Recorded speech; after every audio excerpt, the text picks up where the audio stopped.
অনেকে রোজা রাখে কিন্তু নামাজ পড়ে না, তাদের সম্পর্কে কি বলবেন?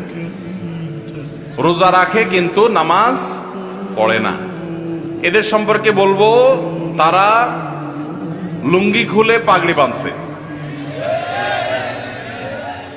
লুঙ্গি খুলে যদি কেউ পাগড়ি বাঁধে এই নিয়তে যে পাগড়ি বাঁধলে সওয়াব হবে, কিন্তু লুঙ্গি যে খুলে গেল সেটার জন্য কবিরা গুনাহ হবে, সেটার খবর তার।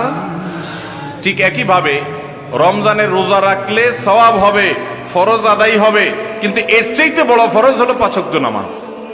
তা আপনি সেটাই যদি বাদ দিয়ে দেন তাহলে এই রোজা রাখলেন, তাহলে এর চাইতে বড়টা বাদ দিয়ে আপনি কম গুরুত্বপূর্ণটা করলেন। ওইটার তো এটাও ফরজ, কিন্তু ওইটার চাইতে কম গুরুত্বপূর্ণটারে গুরুত্ব দিলেন, আসলটারে গুরুত্ব দিলেন না।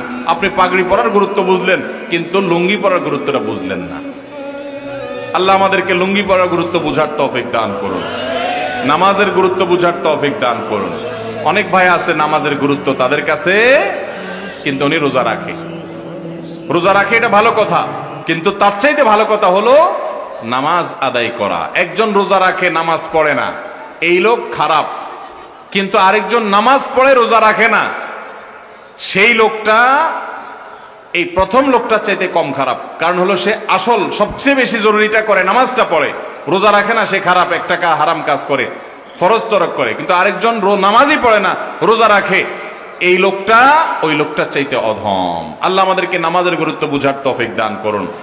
ঈমানের পর নামাজের চাইতে গুরুত্বপূর্ণ কোন কাজ মুসলমানের কাছে থাকতে পারে